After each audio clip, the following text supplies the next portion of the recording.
way homeward bound when mischievous rain dropped down, down, down. Safety was threatened by every roguish drip. They slipped and slid. They couldn't get a grip. Then along came the Michelin Man, reminding them the right tire changes everything. Stop up to 31 feet shorter than a leading competitor with the new Michelin Defender tire, backed by a 90,000-mile warranty. Michelin, a better way forward. Available at Highland Tire under the bridge in Tarentum and Freeport Road, Natrona Heights. Westmoreland Insurance Services isn't like your ordinary insurance agency. Not only can you get a variety of quotes from leading insurance companies, but you can purchase that protection through Westmoreland Insurance. Westmoreland provides a full range of coverage for all of your automobile needs. Westmoreland Insurance Services, putting your family's safety in their family's hands for almost 40 years. Give them a call, 724-337-3557. All right, back here on the program as we talked a little bit about Tower Auto Sales, the great place to shop for a pre-owned vehicle. 3 showrooms indoors, full service facility with an experienced staff. They got a bunch of cars to look at, all makes and models, and Lexus products, of course, are available. Tower Auto Sales. Just buy it. You can call Mike Fanto if you like, 412-828-6202. Let's quickly go to the phones before we lose anybody else. Who's on the line? Is it Chris? Yeah, Bob, how you doing? Yes. Hi, Chris. Hi, Mike. How you doing? Very well, thank you. Calling from work again. Okay.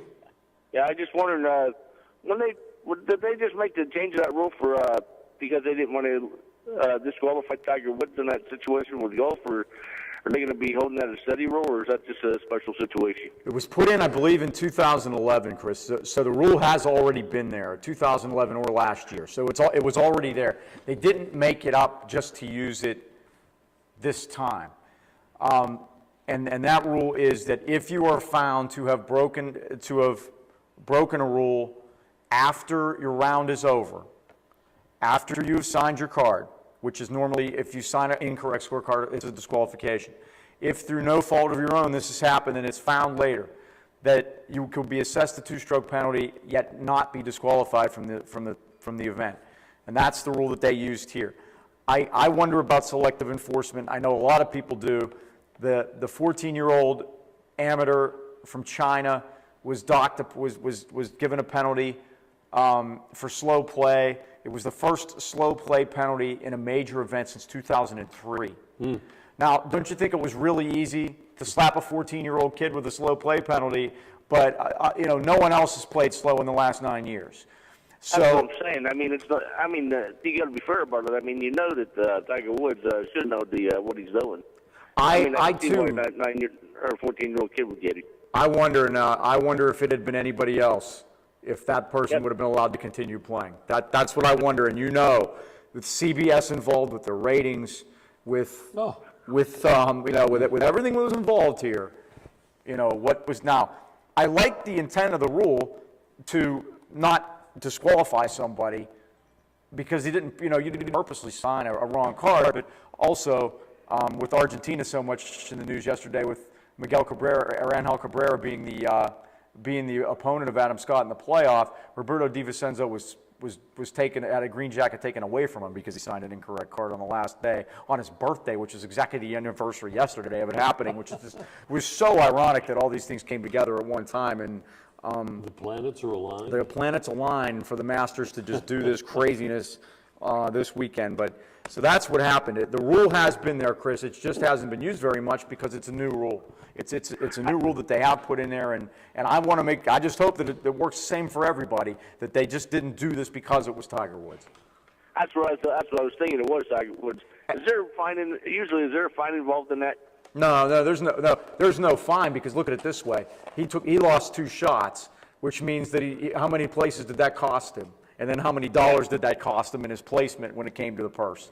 So no, there's no fine. I wondered on that because there's fines on everything else. I mean, somebody does a violation, they get a fine either in baseball or. Yeah, you rarely see anything like that in golf. The only time somebody gets fined is if they say something in the media that the tour doesn't like. That would be an unusual case. But he paid the price by not being able to win the tournament, which apparently what was the punishment here. I don't know. It didn't seem like it was a punishment, but he came awful close to winning the tournament. I understand that part of it. But it was nice to see that guy from Argentina win. I did watch the tournament. I love I sort of Cabrera. enjoyed it anyway. I'm glad Adam Scott won. He deserved to win. He's been so close, and no Australians ever won the Masters. That was the first time. And Cabrera just seems like a happy-go-lucky, good dude with his kid on the bag and the whole thing. And it's funny because you usually see him puffing away on a cigarette while he's playing. And I guess the Masters probably told him that would be a no-no, because when he was winning at Oakmont a couple years ago, the U.S. Open, he was puffing that cigarette all the way up and down that course. So it's like it was the regular-looking guy against the perfectly fit guy, and this time the perfectly fit guy won. All right, Chris, let's do some trivia. I'd like to go multiple choice, please. You want to start, Mike? Sure, let's go at it, Chris. Here we go. I'll try to Question win one this time. It's been a number while. 6. Here you go. Listen up. What pitcher holds the record of most consecutive losses to one team only? That's a good question. What pitcher has lost the most consecutive games to one team only?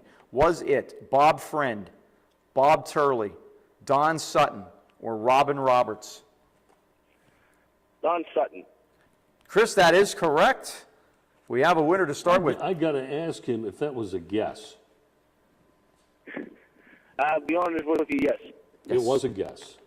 Yeah, He because I don't have lost any information in front of me 13 anyway. consecutive games to the Chicago Cubs. Of And I all would admit- people.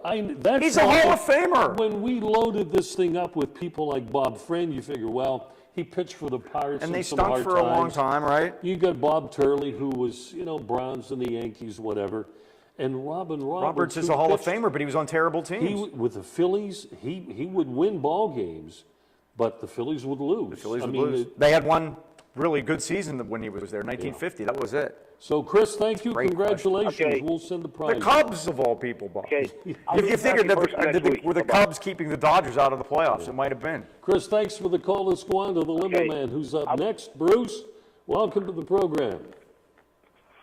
This is Limo Man at 6:12 p.m. while Tony is in North Carolina. Can you, what's with a phone connection? Can you hear him okay? Yeah, you're muffled. Maybe you need to back off of the. 1 minute. Try that again. Is that better? A little. Is that better? A little. Go ahead. Do you remember a guy by the name of Richard Kristen? Kriston?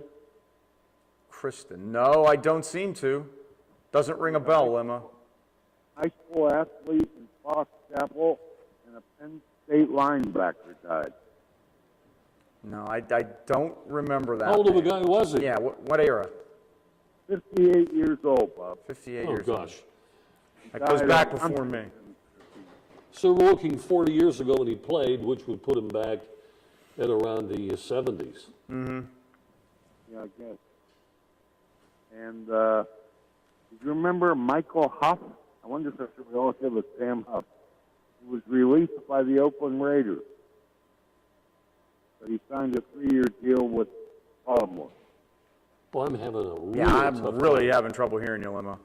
Bruce, are you indoors, outdoors? Can you go out on the grass in your lawn or something, or what? Can you go outside?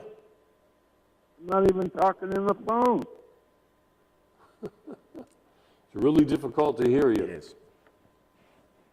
How about Randy Stottlemyre retired after 34 years coaching for Pitt Wrestling?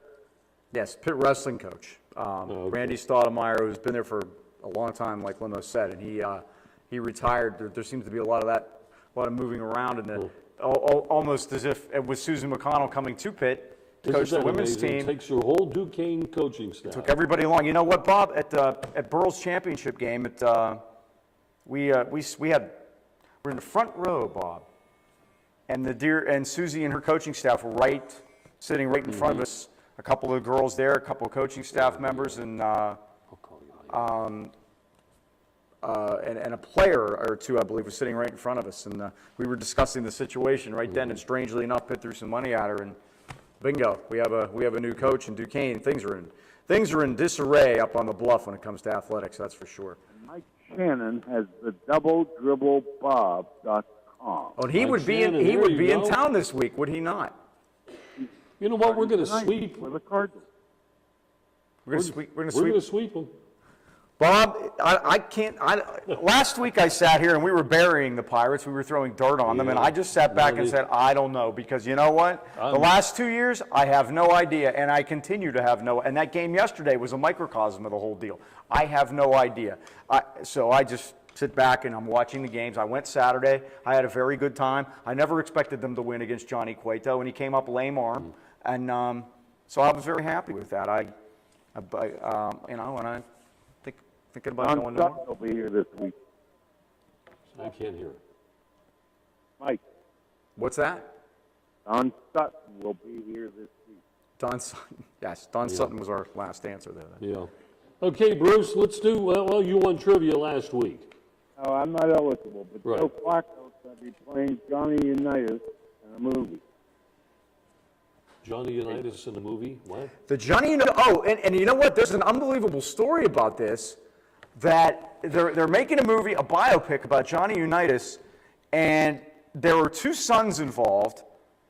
From what I understand, there were two sons involved, and I believe they may be from two separate marriages. Possibly. Possibly, they don't get along. Okay, Produced by Joe Unitas. and the Joe Flacco is going to play Johnny Unitas. Son A, who I guess is making the movie, has decided on Joe Flacco to play his dad, and son B doesn't like the idea one little bit. And there seems to be a big feud going on within the Unitas family. Now, first of all, he's as stiff as a board, Bob. Why in the world would they have Joe Flacco playing anybody in any movie? He can barely play himself. Yeah. Well, I know, makeup's going to anybody have a talk to Mickey long Moore shift. Well, it's going to take more than makeup. We got to inject them with a little personality. I hope this better be well written. That's all I know. Has anybody talked to Mickey Morandini at all?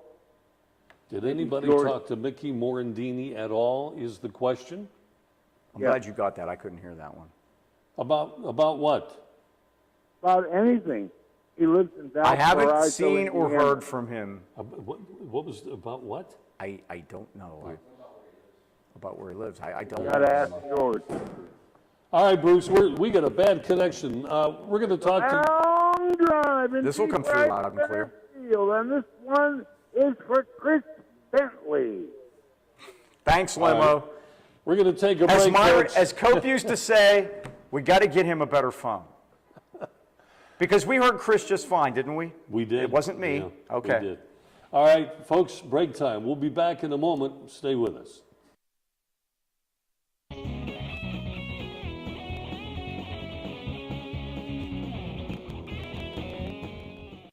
Since 1914, people in the local area have relied on the Resevich family in deepest time of need. The Resevich family is the oldest established name in the funeral profession in the AK Valley. Its reputation and unquestionable service speaks for itself. Now the proud tradition of service continues with a fourth generation. The Resevich family serves the AK Valley from two locations, 5th Avenue Arnold and Leechburg Road, Lower Burrell. AKLC Studios LLC is the place for your video and multimedia needs. Let AKLC Studios produce a unique television commercial for your business. At your location or in our studios, we're here to meet your needs. Ever want your own television show? Let us show you how. AKLC Studios LLC can even tape your special events and weddings. Whatever your multimedia need, call AKLC Studios LLC in Leechburg today. Professional quality at hometown prices. Don't forget to like us on Facebook. Welcome to Buffalo Bill's Roadhouse, the place for big appetites. Their great sandwich selection includes the Geronimo, piled high with generous portions of meat and fixings.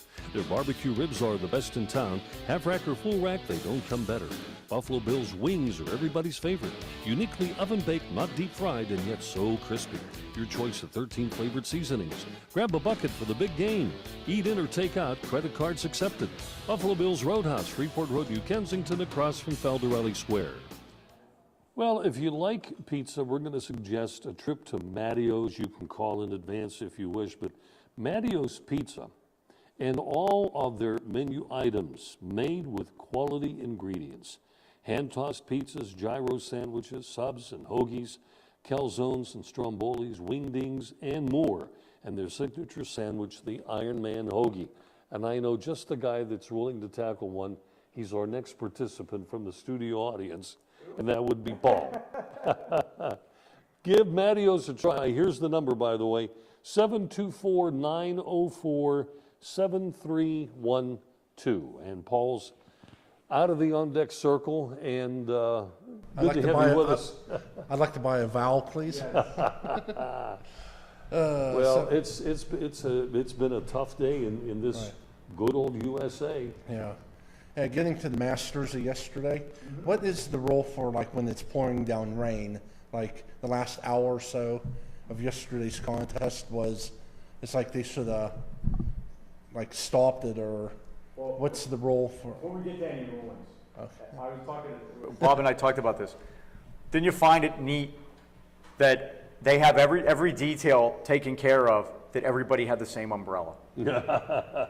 Was it really umbrella day at the Masters yesterday? It was like, and then I'm watching 16, and there are 80,000 umbrellas there. All these people have umbrellas, and there's one lonely stiff in the front row with a red and white umbrella. And I'm thinking they were going to send Vern Lundquist after him. They're going to send Vern Lundquist after him to beat him, to make sure he had the Masters green and white umbrella, which are so cool looking. It was like, even though it was raining, and it had to be a miserable day to play. Anybody that plays, you hate to play when it rains. It's just terrible, especially us that we actually have to pay to play. You know, I heard they charged $89 an umbrella. They probably did, Paul. From $75 from last Probably year. just rent it, and then you had to turn You had to give it back, and then they were gonna. And then what they did was they had Adam Scott sign every one of them, and they're gonna put them out for charity. It's how much water the course can take. Right. To get back to your question, I mean, you play until the conditions become unplayable, and that would be deemed by the committee. A committee feedback from the players. Right. Here's usually what it does. It's how much water can the course take on. You didn't see any puddles or anything. No. It was still beautiful that you could still play on it. Not yet. When you start to get standing water in the bunkers, standing water in low areas of the course, on the greens a lot of times, since they're cut so tight, it would affect the score. and it would affect the actual play of the actual event, then you'll have, then they can do that. Lightning is definitely a no-no. Anytime there's lightning within X amount, square mile radius of the course, they'll shut it down right away. I've been at golf events where they've shut it down for that. And they'll do that when it looks like it's perfectly nice. And those of us with local knowledge will be looking around saying, the weather doesn't go that way. That's not a problem over there, but they'll still shut it down anyway. And those who work on golf courses. Those who work on golf courses, present company, know where the weather comes from, I'm sure, being out there every day, and that's another thing. But, and you know from working at the golf course where you're going to have the problems. Right. You know where it's going to be bad, and those are the places they look at. And the first place they go, out on 10 where there's the little dip is, and is it starting to fill up, and then, and the other problem they were having yesterday was light. The greatness of TV cameras are that they can filter with the filters that they can use. They can make it look brighter than it really is. And they said that they didn't know that they could have played anymore. Right. That might have been the end right there when they had the second hole, that they may not have been able to go back to 18 and play one more time because it was really getting dark. And I remember one time at Firestone that the tournament was decided and Tiger was way out ahead and he was the last one to finish. And they just called. He finished in the dark. These guys are so good that you could actually, and he did. There were two little lights on the top of the grandstand that were shining down to the green, and he basically finished in the dark. Wow. Which, these guys know where it's going to go. You don't even need to light to play.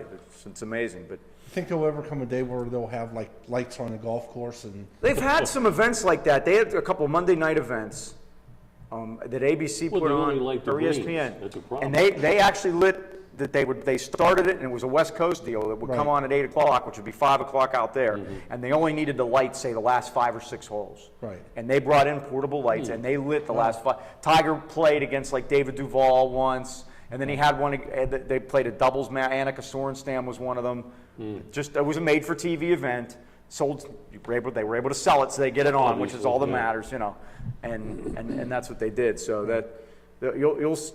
I don't know if you'll see it, and they networks love to have the U.S. Open in the West Coast time zone Right. Because then they have the prime time they have prime time to show the tournament in all the way up to 11 o'clock, which you know they've had recently. So It's all about money.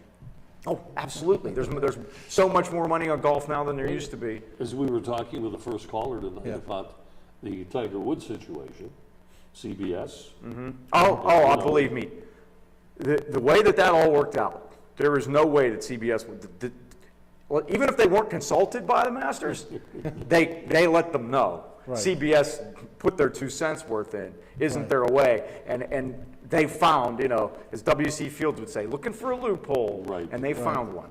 You know what he was doing when they asked him the question and he responded, looking for loopholes? No. He was reading the Bible.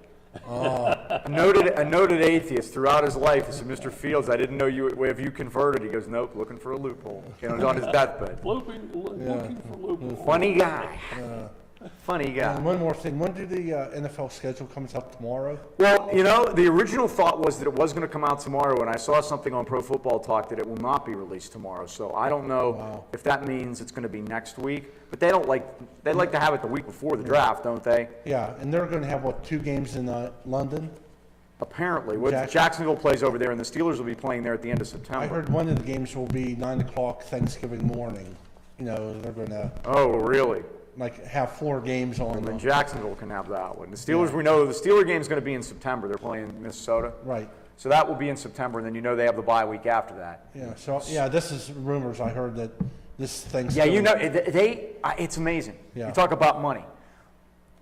That they basically hold you hostage on the release of when the games are going to be played. Right. It's unbelievable. They generate interest in a schedule. There's schedule parties out there. There are too. schedule parties out there. I thought the draft was bad. There are schedule parties. Back when it was Monday morning at 8 o'clock in the morning when they Yeah, had the and NFL draft. So I'll you know what, I'll dig Pro Football Talk up here, and I'll see if I can see if there's anything new on it, and I will. Yeah, college football schedules, they just seem to gradually pop up, you know. Right, exactly, and it happens. Every division has their schedule and all that kind of thing. Nah, I don't see anything on here, so I don't know. It's we'll have to wait and see, but it's usually on a Tuesday. Yeah. And then you brought And one that more up. thing, Susie McConnell. Yes. You think she'll ever coach like men's college? Is she good enough? Or I always thought that Pat Summitt yeah, at Tennessee would. Now, of course, she is become ill Alzheimer's. with Alzheimer's, so she had to quit.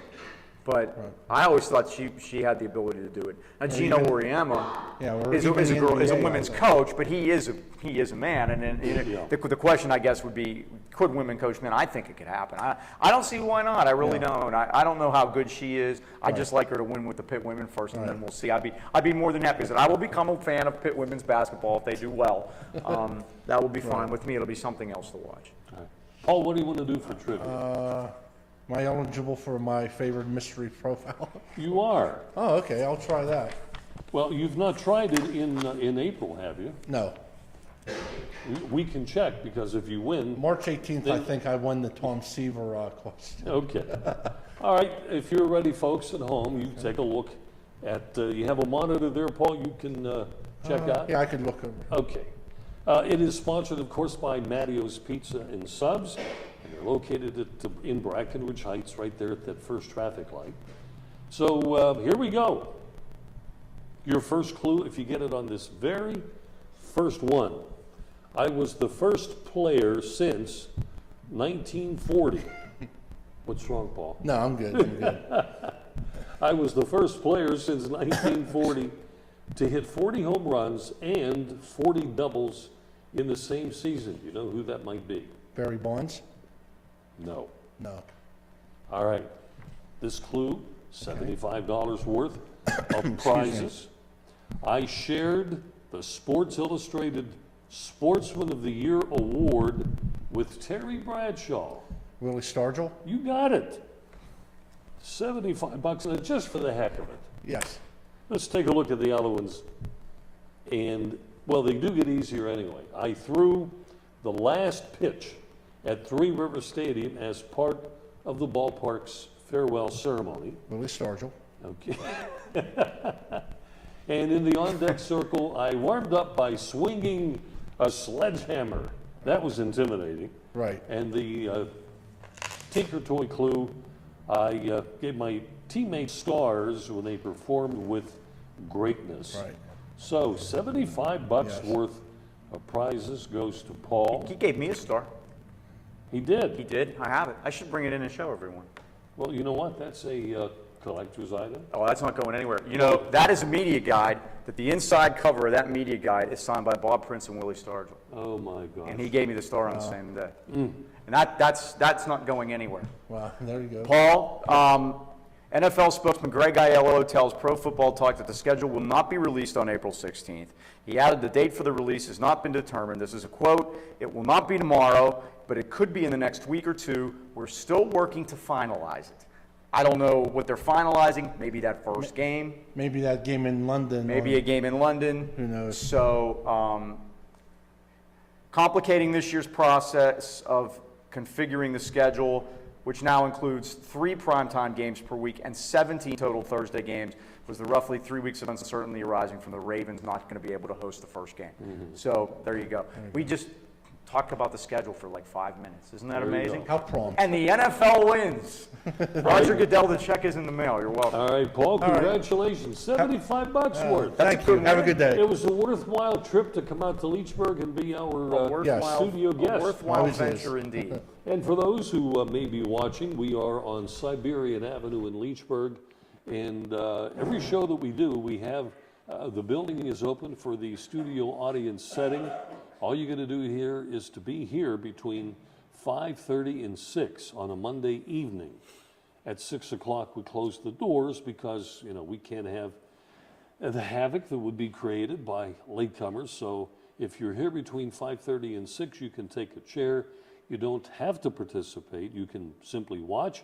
But if you want to participate, the mic is yours. And normally, people win, as Paul just demonstrated. Right. I was checking out the schedule while we have a second. We talked about the hockey game in Boston being postponed. Baseball doesn't appear to have been affected thus far. The Pirates had put out a statement saying that they have not been given any indication by Major League Baseball that there was a threat for the game So in they're gonna Pittsburgh go tonight, for so tonight. it will go on. The only postponement I see is the poor Mets, by the way. The Mets in Colorado, the snow was following the Mets around. They were in Minnesota this weekend, and they get about a foot of snow, had been from yesterday into today. They go to Colorado today, where a foot of snow has fallen. So the Mets are just, the Mets are being dogged by the snow. They can't stay away from it. So that game has been postponed in Colorado today. We did mention that the Red Sox did beat Tampa Bay 3-2, but that game started at 11 a.m. before any of the events took place. Yeah. Answer me a question, and maybe Paul knows, you know, I don't know. I know Cleveland was involved either as the team or the host stadium, but within the last maybe 15 years, there was a ball club that had to play all their games on the road because the first. The Astros, because of the convention, I remember. In the Expos, because the roof of The roof was broken I at thought Olympic Stadium, the somehow Expos. Cleveland was had involved. snow issues. I do remember that. Someone had to play. Who had to play in Milwaukee? Maybe that was it. Someone had to play in Milwaukee, and Carlos, and then their bad luck because they played the Cubs. They get a home game in Milwaukee. The Cubs end up being the opponent. All the Chicago people go to Milwaukee and fill the stadium, and Carlos Zambrano pitches a no-hitter, I think. I'll check that. 5 years ago, the Yankees played California at Shea Stadium. They had to, right. We've had a few of those where if they're, because Yankee Stadium had an issue, something fell, well, luckily it didn't fall on someone. The place was falling apart, old Yankee Stadium. And I remember there was a hunk of concrete that fell from a bleacher section, or on a bleacher section, an hour before they opened the gates for people to come in. So folks, you know, you're never, and when you get your ticket to a major league game, they talk about being devoid of any responsibility for anything that happens to you because you are on your own. Carlos Zambrano pitched a no-hitter on September 14th, 2008 at Miller Park in Milwaukee, which was a Houston Astros home game. The game was moved from Houston to Milwaukee. They had an open venue there because of Hurricane Ike going through Houston. So the Astros, we'll play in Milwaukee, and the Cubs end up having a home game, and the Astros just not very lucky in that case. And Zambrano was able to hold his emotions together long enough to pitch a no-hitter without flying off the handle. So I got to ask, guys, can we hold Mark off till after the break? Okay, let's do the break real quick. Mark calling for work. We can't put him on hold for too long. no. He'll lose his job. Anyway, we'll be back in a moment, folks. Thanks for being with us. We'll be right back.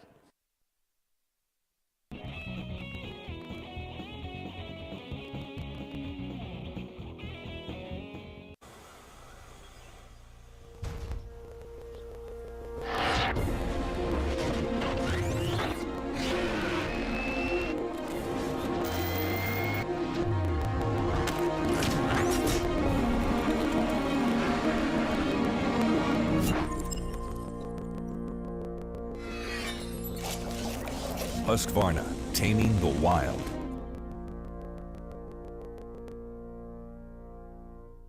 Westmoreland Insurance Services isn't like your ordinary insurance agency. Not only can you get a variety of quotes from leading insurance companies, but you can purchase that protection through Westmoreland Insurance. Accidents happen. Are you prepared? You can be with a wide range of homeowners insurance options from Westmoreland Insurance Services. Putting your family's safety in their family's hands for almost 40 years. Give them a call, 724-337-3557.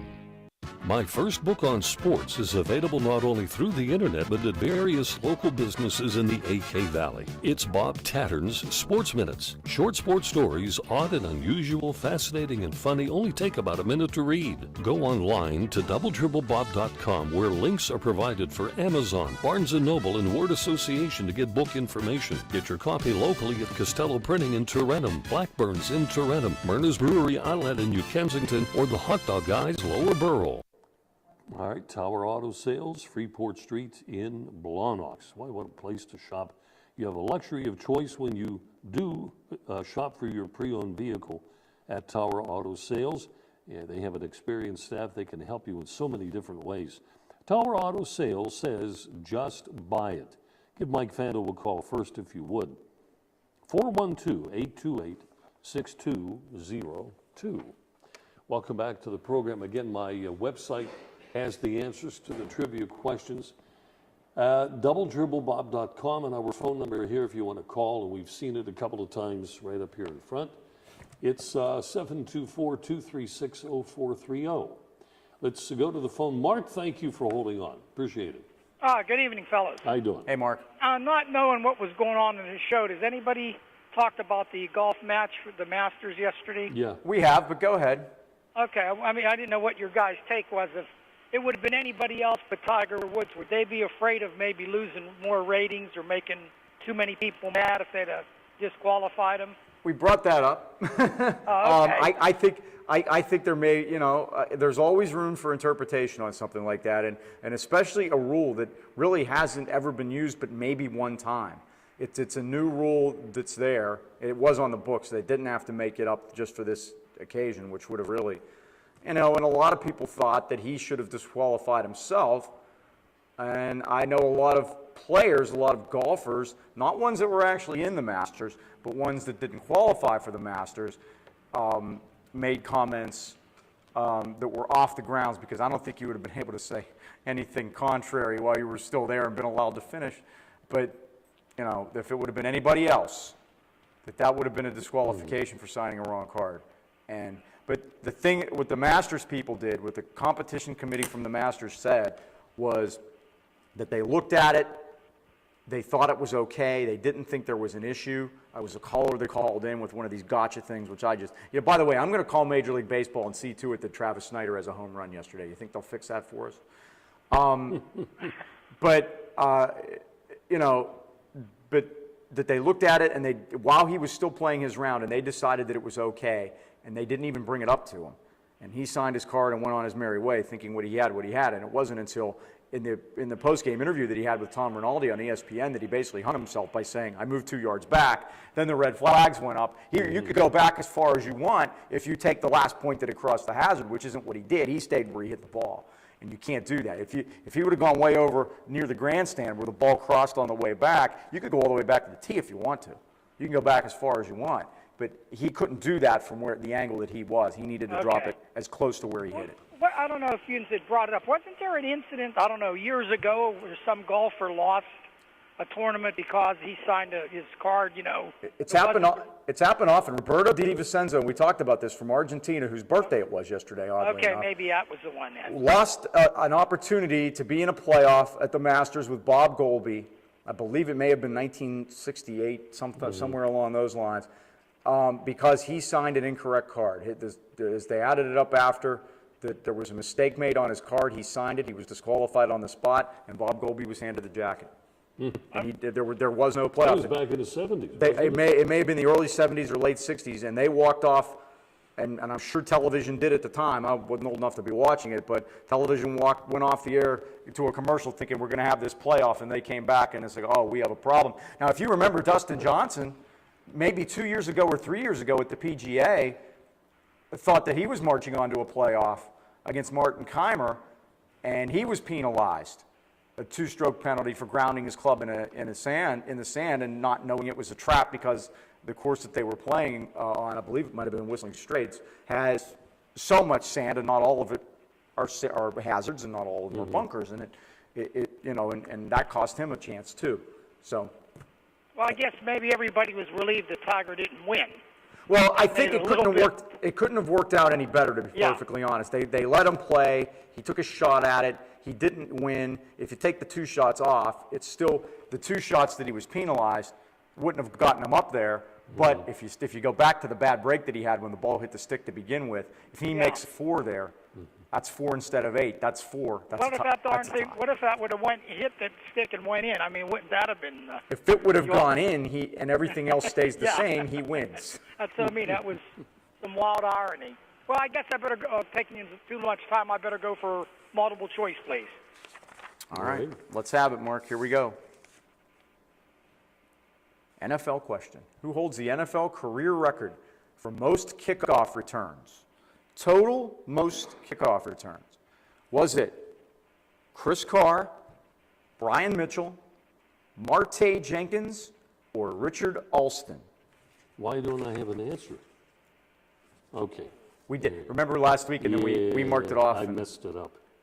Go ahead, you Mark. You repeat that real good. It was hard to hear on the phone here. Oh, I got you, Mark. Who holds the NFL career record for most kickoff returns? Chris Carr, Brian Mitchell, Marte Jenkins, or Richard Alston?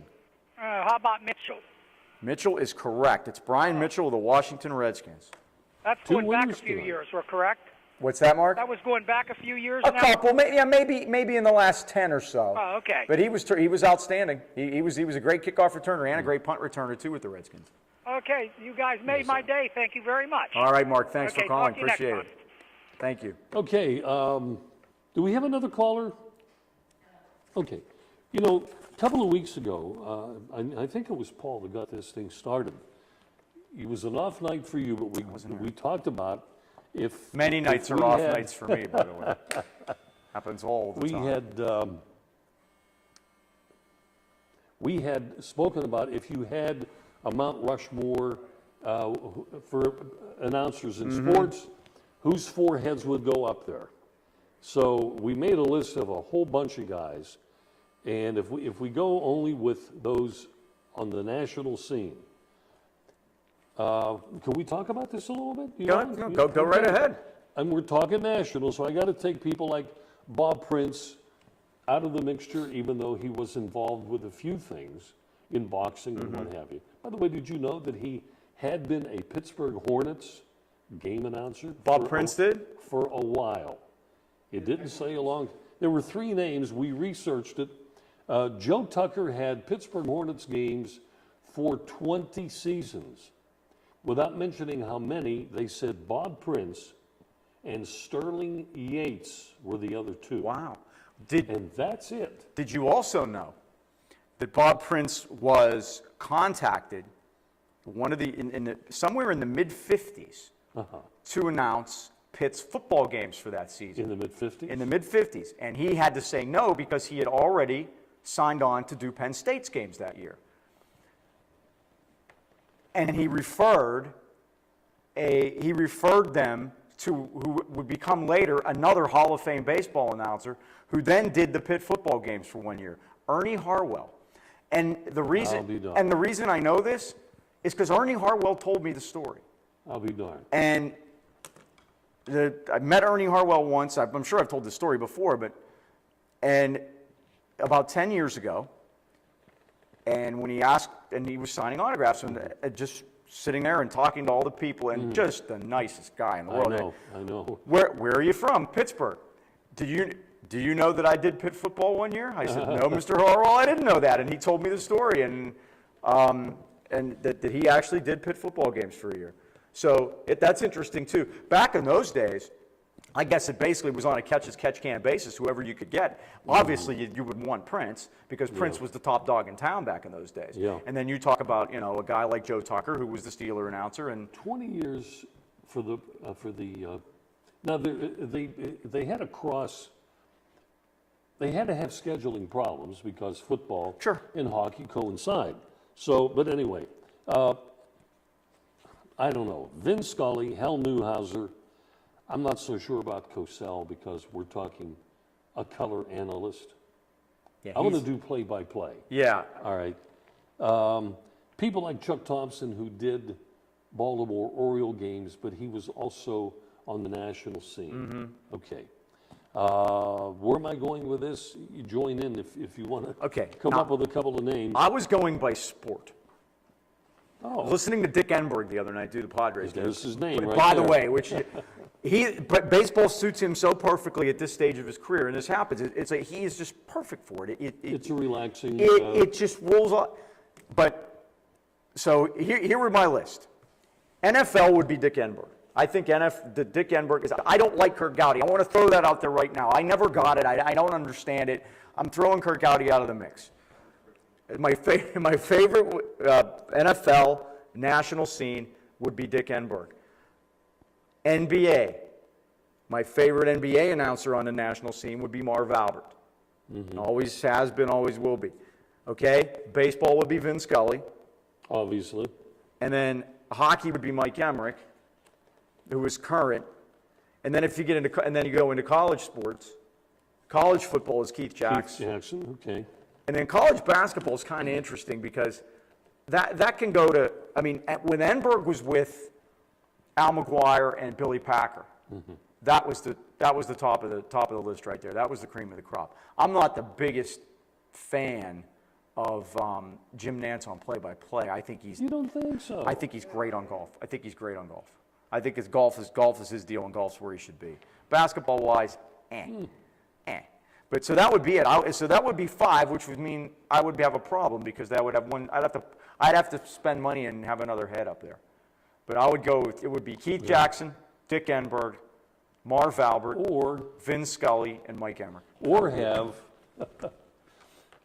Mount Rushmore's 4 hits for football.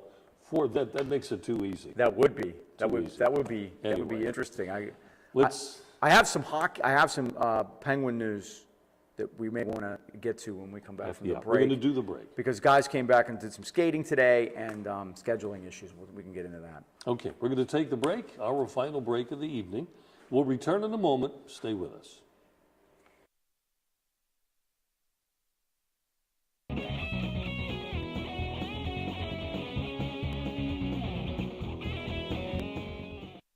.380 Auction and Discount Warehouse, Route 380, Murraysville. Automotive supplies, groceries, housewares, pet supplies. All at discount prices. Sofas, dining tables, recliners, dressers and desks, lamps and end tables. All at discount prices. Yard and landscaping supplies, special catalog orders, mattresses with full warranties. All at discount prices. School supplies, tools, paint, toiletries, model cars, toys. All at discount prices. Get to 380 Auction and Discount Warehouse today, Route 380, Murraysville. Why do Arnold Furniture's customers continue to come back year after year? Maybe it's the personal touch that the Miller family has provided since 1975. Maybe it's the prices that are consistently lower than the competition. Or how about the selection? 4 floors of living room, dining room, recliners, bedding, accessories, and so much more. Plus free local delivery, free setup, and free removal of your old furniture guaranteed. The choice is obvious. Visit Arnold Furniture online at arnoldfurnitureinc.com or stop in and see us today. AKLC Studios LLC is the place for your video and multimedia needs. Let AKLC Studios produce a unique television commercial for your business. At your location or in our studios, we're here to meet your needs. Ever want your own television show? Let us show you how. AKLC Studios LLC can even tape your special events and weddings. Whatever your multimedia need, call AKLC Studios LLC in Leechburg today. Professional quality at hometown prices. Don't forget to like us on Facebook. All right, if you're hungry for pizza, let me recommend Mattio's Pizza up in Brackenridge Heights, 724-904-7312, the number. If you're really, really hungry, you might want to try their Iron Man hoagie. This sandwich is so big and so populated, if I can use that word to describe a sandwich. We have a challenge for you. My wife and I, when we order the sandwich, it's a 2-day meal for the both of us. But if you can eat the Iron Man hoagie on site, you get to their wall of fame. So you might want to think about it. Mattio's Pizza, located at 1000 Broadview Boulevard in Brackenridge Heights at 724-904-7312. And Terry is next on the air with us. Terry, thank you for tuning in. Good to have you with us. Good evening, guys. Hi, Terry. How's it going? Yeah, it's pretty tough to tear myself away from the news, but Seriously. I wanted to call in. I haven't called in for so long. Been away and everything. In fact, last week I tried to call you from Progressive Field in Cleveland. I was up there for the home opener, but believe it or not, in downtown Cleveland, I couldn't get a good cell phone signal. You know, so I have found the ballparks are really bad about that. Yeah. And PNC Park is awful for even to try to get Wi-Fi or anything. They really need to work on that. Yeah, I don't know if it's all the metal in the stadium that's blocking the signal or what. Or they don't have relay towers close enough. Maybe. I don't know. I would think that Mountain Washington across the river would PNC be Park good is enough. horrible. It's really bad. Now Heinz Field, maybe not so much, but PNC Park's bad. Interesting. Hey, what spurred me to call in at the last minute here? I was finally able to watch your show a little bit on my cell phone, and isn't that nice? I was surprised to hear you list Milo. Vin Scully is your favorite baseball announcer. We're looking at national. We're just going national, though. No, I understand that. I think he's one of the worst of all time. Really? You don't like Vin? Just too corny. Did you ever see that Kevin Costner movie where he pitches the no-hitters the last game of his career? No, I know which one you're talking about. Yeah, I can't think of the name of it. For Love of the Game. That's it.